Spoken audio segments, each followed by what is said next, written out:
Hello, everyone. This is Brian Ankney with Auto Success Magazine. I appreciate you all taking the time to join us today. I'm pleased to say my guest is Brent Albrecht. He's from Friendemic. I've known Brent for some time now. Today we're going to have a presentation showing you how to utilize social media to get more business. But a couple things I'd like to mention before we get started is, one, if you're not familiar with Auto Success webinars on Facebook, please go there. Just type it into the search. You'll find it. It's a place to interact with the speakers and attendees and suggest future webinars. I mean, if somebody out there watching right now is doing something super exceptional, we'd love to put a spotlight on you and share your story. Also, if you notice on the bottom left of your screen, there's a chat function. If you have any questions during the webinar, please utilize that to ask the question, and then at the end, we'll address every question. And if you have questions afterwards, that's why we use Auto Success webinars. Brent, are you there? Yeah, no, I'm here. Thanks, Brian. Fantastic. Brent, take it away, my friend. All right, Brian, appreciate it. Thanks. Well, again, as Brian said, my name is Brent. I'm the National Sales and Marketing Director at Friendemic here. So I appreciate you joining us today. And the topic is full funnel marketing. But before I jump into the topic at hand, I'll give you a little bit. This is what we'd expect you to take away from the topic. So at the very least, this will be help you develop how to develop a good social content strategy that's relevant to all the prospects in your local market. If you think about it, I'm sure if I surveyed the people in the room right now on how many people have purchased a car before, right? I would expect every hand to go up, right? So you're all car buyers, right? At the same time, how many of you are in the market for a car in the next 2 weeks? And when I've checked this before, I mean one, maybe two hands. That's a small percentage of the total group. And a lot of times in the dealer marketing that we do, right, it's focused on the zero moment of truth, hitting these people right when they're getting ready to make a purchase. And not that those people aren't very valuable. At the same time, that's those one or two hand raisers. And it's a very small portion of your overall audience. And for social media to be effective, we want it to appeal to the broadest audience possible. And so we're going to show you how to do that with a social content strategy. And then how to also use targeted social ads to supplement, right, to work with your social content in order to get to reach the most people. Because there's a lot of ways we can target people for each of the segments. Overall, we'll also show why full funnel marketing gives you what we think is better leads over the long term and why it gives you them at a lower cost. So you'll see how you can reach buyers at all the stages of the decision process and what I think is an optimal strategy for social marketing. So when we talk about full funnel marketing, right, this graph on the right here, or picture, this is exactly what we're talking about. Here's your sales funnel, and this is the standard 5 stages of the buying process that a consumer goes through, right, beginning with need recognition, all the way not just to purchase, but post-purchase evaluation. So we're going to show you examples today of specific content ideas and advertising ideas that you can do for each of these 5 segments. So I'll show you examples of what we've done and some of the results we've seen. Before we get into each of those examples, I'm going to hit exactly what we mean by full funnel marketing and give you some points on, again, why we think it's so important to reach prospects earlier in the funnel.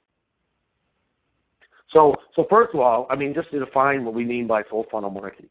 As I mentioned, I think a lot of times the focus is on hitting people at the last minute. The problem with doing that is, a lot of times people's preferences, opinions are shaped much earlier in the sales funnel than at that last moment when I go into Google and I type in, I'm looking for a 2015, Chevy Silverado, right? I mean, granted, I'm at the moment of purchase, but a lot of my decisions already been made. People are more impressionable higher up in the funnel. And so you have a better chance of branding them, better chance of making yourself top of mind and being one of the selections when you hit them earlier on. So we would see full funnel marketing as a comprehensive marketing strategy, right? That we're doing different content throughout the month to appeal to different groups, and my ads and my content are following the same strategy, that they both are trying to hit these groups. So why do we really care about reaching people earlier? So one very basic benefit is, I talk to a lot of dealers that ask the questions of, hey, what kind of content should we be posting on social media? And the easy answer is, Well, I mean, you got to do a mix of, some entertaining stuff, some educational content, some engaging content with a little bit of promotion. So, that's a good general answer, and believe a mix of content is important. At the same time, that doesn't really tell you, like, yeah, but what should I be posting, like, specifically, 30 days a month kind of thing. If I'm posting that often, I'm going to show you examples that more than would fill up a content calendar for the month, so that you can easily plan out what kind of content I should be doing. There's also this concept of creating demand versus capturing demand, okay? Capturing demand is, right, when you compete at the bottom of the funnel to capture demand, this is at last minute. A lot of times the only way to differentiate yourself is by price, right? And if you're going to differentiate yourself by price at the last minute, it's going to be who has the lowest price. And this is going to lead to lower margins on average, and we want higher margins. So when I start to differentiate my dealership earlier on by things like service and my reputation and our commitment to the community and all these other things, then I'm bringing them in where I don't have to compete on price at the last minute, and you should see better margins overall. Some of the other reasons are just sort of the nature of PPC advertising and how it works. Just like you want to reach those people at that last minute, right when they're ready to make a purchase, so do all your competitors. You're all going after that same audience at the same time. PPC is a big marketplace, right? The more people that are buying those specific keywords, the higher you pay per click, right? We're seeing Google AdWords campaigns where, $4 or $5 a click, sometimes even higher. That's because everybody wants those same keywords at the same time. If you can reach people earlier in the funnel, before the rest of your competition, not only is your message more memorable because you're hitting them first, your cost per click is going to be much lower. And then there's also the reality of, everybody advertising these people at the last minute. There's some message distortion going on, right? Everybody's like, we have the best prices, we have the best service. Everybody's saying the same thing at the same time. It affects your credibility, and it's a little less memorable. So let's get into some examples for each of these stages. And so for each of the next 5 stages, we actually broke out some ideas for blog content and social media content. When I say social content, we think like, posting on Facebook, Twitter, and so on. Blog content I've differentiated because it's a little longer content. We can do a little more in depth. But we think that's important to include that as well because of the SEO benefit and, again, the chance to tell a longer story. And then for social advertising, there's tons of options available on different ways you can target each people in these segments. And so we want to make sure the ads are most relevant, and so we'll show you how to match some of those up.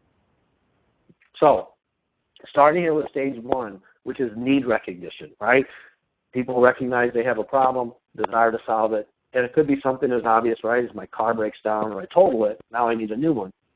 Or it can be lifestyle changes, right? I had a small sports car, and then I get married, and I have 2 kids. Now I need something larger.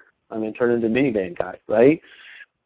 You can target people by those lifestyle changes, and now your ads and your content are going to be more relevant because it's very specific to the stage of life I'm going to at that time. And then obviously you can be proactive about creating needs, right? You don't have to wait for cars to break down, but you can create that demand with your audience as well. So some examples for stage 1.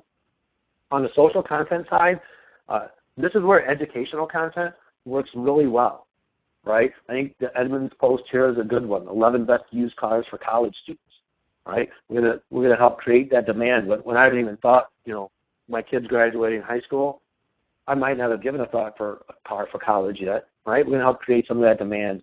And this is good, easy group to target. I can target on Facebook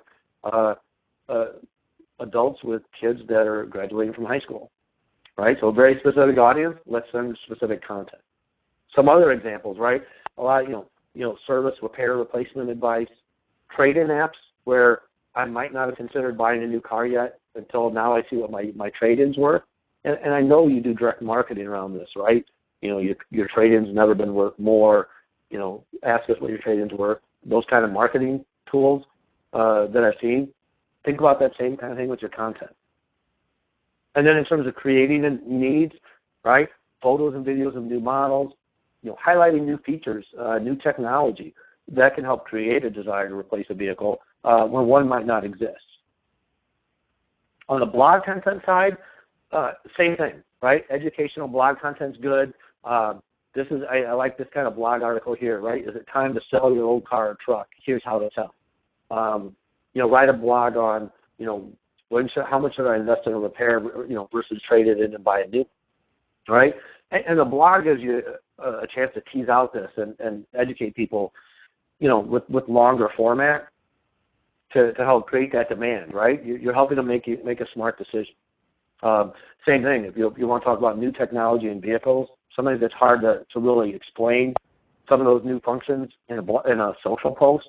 The blog will let you detail that more out.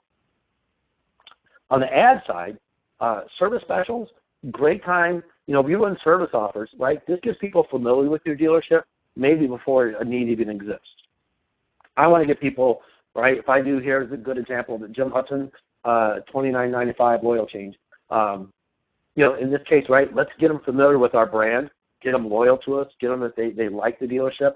Much better chance I'm going to be top of mind when the need comes around.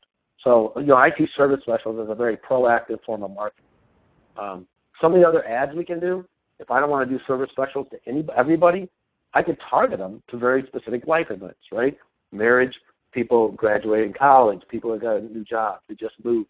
There's a lot of different ways that, instead of sending service specials to the world, I want to hit them to the people who I think are going to need a new car soon. This I thought was a good way, too, this idea of getting people before they even have a need is a Toyota rent-a-car program. In this case, right, not only are we getting them familiar with the dealership, but we're getting them to drive a Toyota where maybe they haven't driven a Toyota before. And examples in terms of results, $350 of ad spend, 1,800 clicks to the website, 1843 at 19 cents a click. Really low cost per click. And this is targeting a local audience of, owners of very specific brands in this dealer's market. And I didn't have conversion data on this one, but I know talking to the dealer, they saw a significant increase in the rentals from this ad program.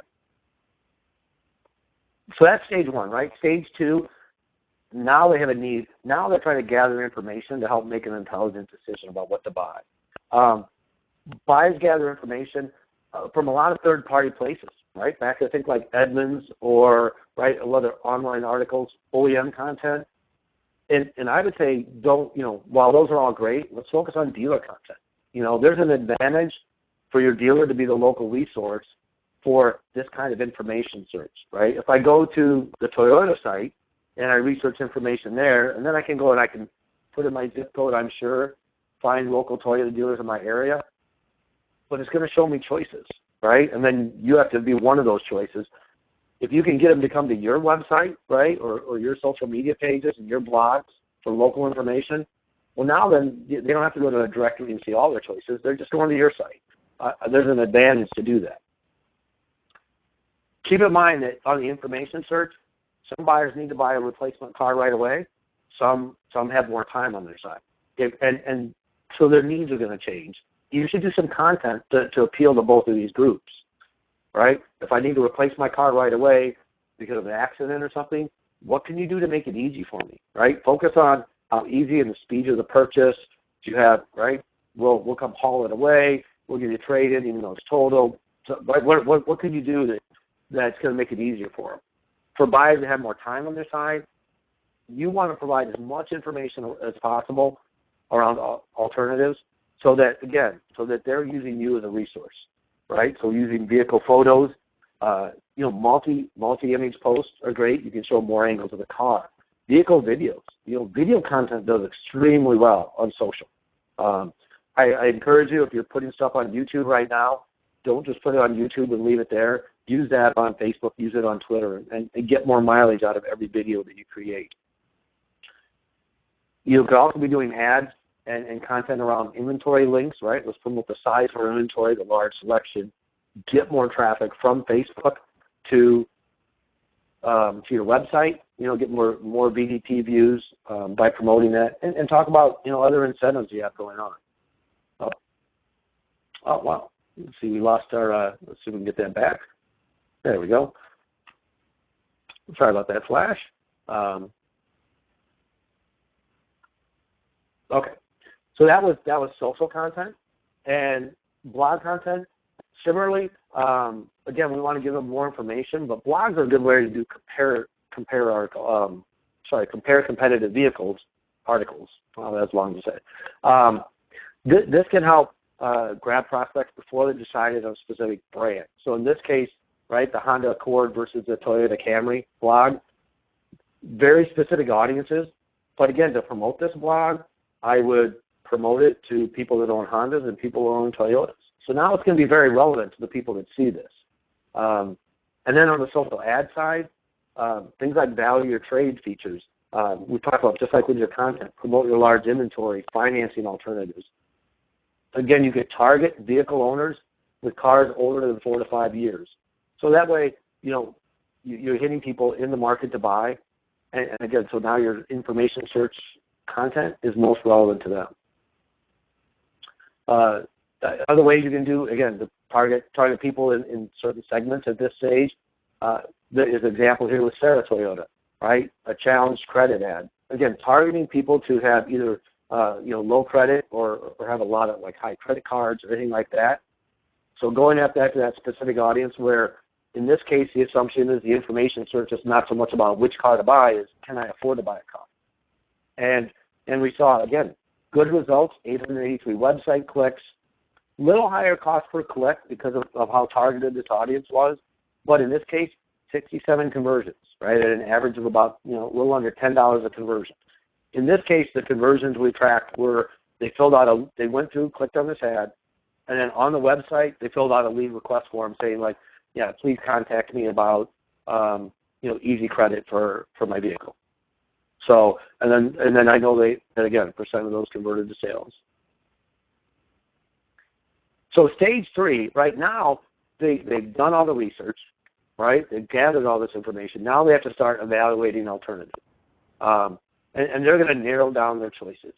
So, they're going to look at competitive products. They're going to start to ask friends, right? This is where I go on social media and post and say, would you get this, or do you own, right? Has anybody ever bought a Toyota Prius? Do you like it? They'll be doing that kind of searches, and you want to have content around to help differentiate your dealership as they make that decision. So now, right, social content, again, I know most of you are, I'm sure, promoting to get positive reviews on the review sites, on Google, Yelp, and sites where you need them. Promote some of those positive reviews on Facebook and Twitter, right? As people are looking like they've started selected a brand, but I haven't selected a dealer, your positive reviews are going to help differentiate you.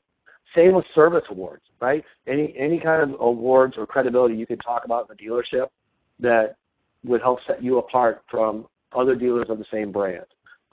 Photos of happy customers. These get a lot of engagement on social, and again, help me see as a prospect that it's going to be a positive experience for the buying process. So, this is where a case where you can start to run more promotional posts. Right, here's this example of drive a brand new 2015 Toyota Camry for only $18,995. We had 22 likes, 4 comments on it, right, with a Shop Now button. In some cases early on where that audience, they don't care about product and price, now as I'm starting to evaluate alternatives, I'll engage with this more. And so it's okay to do that kind of promotional content. Other examples, here's an example again of what Toyota of Conroe, what they've done in terms of giving away new cars to the high school kind of thing, right? This helps if I haven't decided like which dealership to go to. The fact that this one supports my community and they're investing back in it, that could be a differentiator. It helps establish credibility. So good kind of local content to promote. And on the blog side, again, think longer content. We could talk more about awards for service excellence, or you could do a blog feature where once a week or once a month you introduce a new staff member. Have people get to know the face behind the dealership, because it's much easier to walk into a dealership when I know that I'm going to recognize people I've seen. Social ads, right? Now we can do things like conquest ads. So if I'm sitting here and I'm right in the middle of a Dodge Ram promotion, do I want to make sure that promotion's seen by by, Chevy truck owners and Ford truck owners? Yeah, I would think so. And I can target those specific audiences, with that content. So again, it's going to be relevant, but I want to steal these people away who are looking at alternative brands of similar vehicles. So, again, good examples here. We talked about, again, showing multi-image ads. Do well with getting good click-through rates. And in this case, you can show multiple versions, multiple photos of the vehicle from different angles, different styles, or even you can use different models here. And as Facebook runs these ads, they'll see which photo gets the highest click, and they'll start to show that photo first. So it has some ability to learn intelligently. One of the new things Facebook's introduced is that instead of just doing photos here, you can do multi-video ads, right? And I could have 3 different videos. And if you wanted to have one video that had a walk around of the car, one that showed, right, maybe what the dealership looks like and happy customers in the dealership, maybe one's a message from the GM welcoming you, right? Now you can see, you can almost tell a story with these kind of ads, again, to help set yourself apart. And again, this ad here, right, good website clicks, 51 cents a click, $19 a conversion, a little higher, a little different than what we saw in the other one, but still good conversion rate. And by conversions, again, we're tracking people that went and submitted information saying, I want to be contacted by the dealer. Or in this case, this was a dealer group, so they want to be contacted by one of the Honda dealers. So the final stage, or not the final stage, but the final part of this purchase process, right, is the purchase stage. And it can be disrupted along the way, right, that they're ready to make a decision.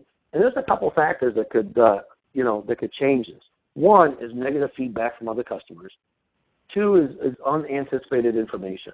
Now sometimes it's things like, right, that, I lose my job, but now I can't afford to buy a car. And you can't control that. But other things are things you can very well control. And this is where it's really important, not thinking so much about just posting, but how to engage with your audience, right? And so you want to make sure you're monitoring your page, answering questions. If people post a comment on your Facebook page, if you're checking once a week and answering comments, I mean, there's a good chance that they've not only moved on, they've moved on and purchased somewhere else because they didn't hear back from you. So speed of response time on Facebook and Twitter is hugely critical, right? Sometimes the first person that responds is the one that's going to get that sale. So pay attention to all that content on your pages. In terms of blog content, list type blogs work well here, right? In terms of I'm ready to make a purchase and maybe I just want confirmation, or I want to make sure that I feel good about the choice of it. So things like here, 10 reasons why I should buy a Prius, right? To help solidify the choice of a model, or better yet, right, 5 reasons why Smith BMW is the #1 dealer in Chicagoland. So if I was wavering between 2 different BMW dealers, this kind of blog content can help, right, solidify that decision. Social ads promote specific vehicles with and without incentives. In some cases, we've seen ads with prices do better and get better click-through rates. In other cases, depending what the person's interested in, without pricing, they'll do better. And again, you can target your audience to match by demographics, by vehicle ownership, by lifestyle, all these things. On social content, instead of thinking about, again, what you could be posting, think about, this is the opportunity to engage with people. It's also a time you could steal consumers from your competitors. This example is a little fuzzy, so I apologize. But this is from Twitter. You can go to Twitter, do advanced search for certain keywords in a radius around your market.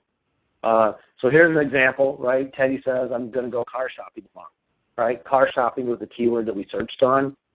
And in this case, right, then we're engaging with Teddy. Hey, that's great, right? Kelly Carr, CDJ has some great Jeeps, interested in seeing some. Yeah, I'll check it out in the morning. What's the best email to send deals to, right? Teddy sends his email over. So now we know that he's going to buy, and this isn't a posting strategy, but because we responded quickly, here's a chance to engage with Teddy, right? This gets passed on to the dealership to follow up with and help solidify that purchase before he goes car shopping tomorrow and stops at other dealerships. So again, watch for posts and reach out to people to get them to consider your dealership. As I mentioned, like again, different kind of ads. You can do ads with or without prices. Somebody will run multiple ads testing different photos, all targeted. In this case, I'm going to target Toyota owners or people that are interested in buying a Toyota, right? So my ads are going to be most relevant. In this case, getting them to the website, 1,337 website clicks at 30 cents a click. So we're getting like very targeted audiences sent to the website. You'll see here too, frequency of almost 5. That's okay. I want to make sure that as they're coming to a purchase decision, I want my ad in front of them, more than once. And so I would say anywhere a frequency of 3 to 5 is a good time, right? Repetition is important to make sure that they remember it. So the fifth stage is post-purchase evaluation. And sometimes this is the stage that gets ignored, right? That figure like, all right, hey, they made a purchase. Either I got the sale or I didn't. Let's move on to other people higher up in the funnel. But social media sites are really important as an extension of your customer service. And these are people where, they're going to affect when they write reviews. They're going to affect other people higher up in the funnel. You want to respond to their comments. You want to make sure you're doing social listening to see what's said about your dealership, because addressing these people is going to help you with other prospects down the line. So here's some good examples, I think, of social content around good customer service and keeping these people, keeping that relationship once you got it. Down at the bottom here, right, we just received a 5 out of 5 customer rating. You need to solicit and ask for these to get them. And that's good content to post. But even, I like the one on top here even better, right? We're here to listen. If you have a question about your car, ask a service tech, right? Let's show people that after the sale that you're still interested. You want to make sure they have a good experience, and don't just assume they all know that. So as part of this, it's really important to respond to reviews in a timely manner. Again, the longer a negative review sits out there with no response, it's that much longer that how many people have gone to Google, Yelp, or wherever, and they see that bad review, and they see there's no response. The assumption is a dealership doesn't care when you don't respond. So you want to respond to those. And we would recommend responding to positive reviews as well. I mean, somebody goes and promotes your dealership, like down below here, and gives you a 5 out of 5, that helps your business. Take a moment and say thank you to that person for helping give you a little bit of a plug. Other things is you want to make sure people really get the full value out of their car. And sometimes with new technology, that's not always obvious. So I think, good blog content articles here, how to care for your new vehicle, explain hard-to-use features, which here we have like Stay Calm with BMW Connected Drive, and it really walks them through how to use this feature, right? So that they didn't buy something they got no value. On the social advertising, back in stage 1, we said you should do service ads to get people familiar with your dealership. Well, back in stage 5, we were telling you to do service ads again. And now for a different reason, right? Now we have a relationship. I want to keep that. I don't want to lose touch with these people for 4 or 5 years and then have to try to, spend a lot of money to try to obtain them again, right? Service specials are a great way to keep that relationship with them. So these are a very specific audience, and I have custom audience in parentheses here. I can hit customers as a target in Facebook. Sorry, I can't talk. And how that works, if you're not familiar with it, is if you upload a list of your customers with email or phones, Facebook will match those people to people on Facebook. You save it as a very custom audience, and then you can send a service special just to that audience. So now if you want to make it a really good offer because you know they've already bought a car from you, you don't have to worry about the whole world seeing it. Another good example, I think, of this post-purchase evaluation, very targeted content strategy is pushing your mobile app. I don't know how many dealers have mobile apps, but I know it's growing. This lets you communicate with your customers at a low cost as opposed to having to do direct mail to them and email marketing, which either can be ineffective or expensive. Facebook has a specific ad type that promotes app installs. So in this case, right, Mercedes-Benz at Easton ran a couple different ads here. to promote their app. And this was even, again, for a single month, $250, 52 app installs, so $5 per install. And if you think about it, that means like now for $5 per person, I can communicate them with, basically for free through my app, and instead of having to communicate with them through other ways. I can keep them engaged. I can communicate with them much easier than I can through other means. So that's taking you to the 5 stages. So, I'd hope you'd see that if I planned, throughout the month, and I said, like, all right, each day of the week, I will do 1 post to each of the 5 stages, well, then that's easily 5 posts a week right there, right? And I do that through the month. Now, instead of writing content that just appeals to this group, I'm creating content that appeals to this entire group. So it's going to be a much larger audience. Because it's a larger audience, I get more likes, I get more clicks, I get more shares, which means I get more viral impressions, right? And that's the whole, one of the whole benefits of social media is, getting your content to be relevant so it gets shared so you hit even more people.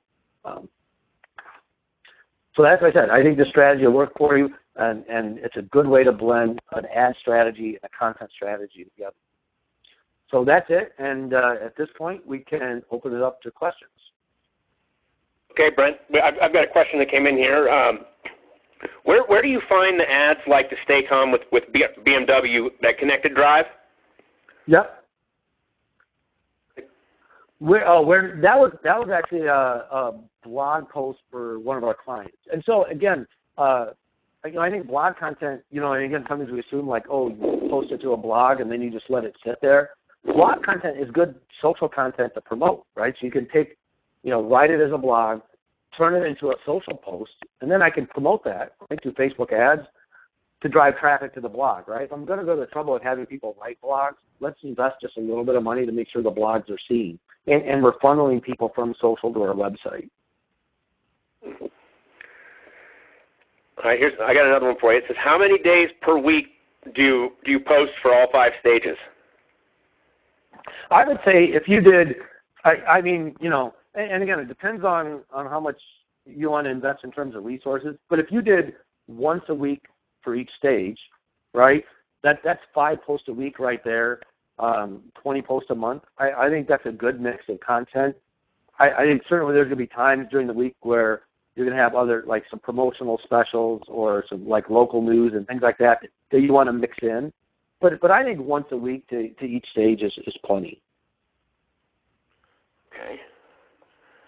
Okay, here's another question. Who, in-house or outsource, writes the blogs? Well, when we do it for clients, we do it in-house. So I guess from that standpoint, I mean, if you're a dealership, if you have someone that has the time and some decent auto knowledge, I think they could go and write blogs in-house. But there's probably some services that'll just write, and I probably can't think of the names, but if someone wants to email me as a follow-up, I'll send you some links. There's a couple like editorial type sites that they'll write blog content for you fairly cheaply. I mean, like, let's say like $20-30 a blog, I think, or something like that. If you give them the topic, here's what I want it on, here's keywords I want to mention, they'll go create just a text version of a blog and send it to you. And then, of course, you can format it and post it. So, like I said, vendors like us will do it, but there's places that just specialize in blog writing only. Cool. Actually, Stephanie that asked that question just said, thanks, I'll email follow-up with a smiley face. Okay, good. Here's another one. How frequently should you check each of the online review sites? Well, I mean, I would use, because I mean it's not real efficient to have to go to Google, Yelp, Cars, and go to each of them every day. There's again a lot of different software options out there that'll monitor all the sites, and then they'll send you alerts as new reviews come in. One thing I'd check on any kind of review monitoring service is the speed. To me, like I want to know right away. So, hourly I think would be, your best bet to have something that checks every hour and sends you notifications as new reviews come in.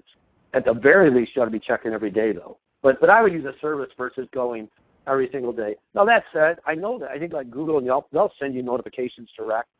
More of the sites are getting to that, so that's kind of a cheaper alternative where you could say, like, I'll set up a notification in each one of the review sites, maybe create a rule in my my Outlook or email program to put them all in a folder, or, or something like that, so I can kind of organize and manage it. That's certainly an option too. Okay. Actually, I've got another one here that's kind of on that same topic. Your personal opinion of outsourcing reputation management, specifically responding to reviews. So I would say, outsourcing the respond, because I think you should respond to every review. And most dealers, what you're going to see is you're going to get a lot of positive reviews and a handful of negative reviews. The positive reviews, I mean, again, that's something like that's a service we offer as well as other vendors to respond to reviews. Normally what we do is we'll respond to positive reviews on our own because we can do that as long as whoever's doing it is not doing a copy and paste generic reply, that they make it personal. I think you can outsource that. I mean, you can have someone do it in internal too. I mean, I don't know, it's my business, it's my brand. I take the time to respond to reviews. Absolutely, for negative reviews, you need to be involved in responding. Now, it doesn't mean you don't use a service like a vendor or something to, hey, here's a heads up that again, you got this negative review. They might help you craft a response. There are strategies like right ways and wrong ways to respond to reviews, because you're not just responding to the person that wrote it. You're responding to everyone else that's going to read that review and that response. Your response affects SEO value of that review. So, there is some strategies in terms of responding, but, at the very least, you should be, really involved in responding to anything negative that's said about your business. All right. Well, everyone, this is Brian Ankney again with Out of Success. I want to thank you all for taking the time to join us today. I also, if you have some time, go to Out of Success online, and on the little slide bar to the right, there's a link to take you to Out of Success Service. It's a brand new publication that we just had our first issue come out last month, and it's going to be a monthly publication that goes out covering all topics, fixed operations, everything in the back end of the store. Also want to remind you, if you haven't joined Out of Success webinars yet on Facebook, you need to do it. It's a great way to interact with the other attendees here. We're all learning new things and trying them out together, and we're trying to create a community where we can all, ask questions of each other and offer advice. In addition, Brent, I really appreciate you taking the time today. That was a great presentation. If you have any additional questions, everybody here has my email address. If you need Brent's, it's on the screen right now, but if you think of something later and you didn't write it down, send me an email and I'll connect you. Brent, is there anything you'd like to leave our audience with today?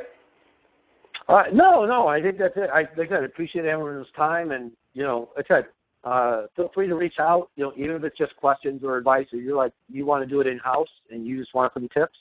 We're happy to give pointers on that as well. So I'm just happy to talk about some of these ideas if you're interested. So thanks, Brian. All right. Thank you, everybody. Go to Our Success webinars. You'll see when our next webinars are. Brent, I appreciate you coming. Everyone online, I appreciate you coming, and I can't wait to do it again. Have a great day. Good selling. All right. Thanks, everyone. Bye.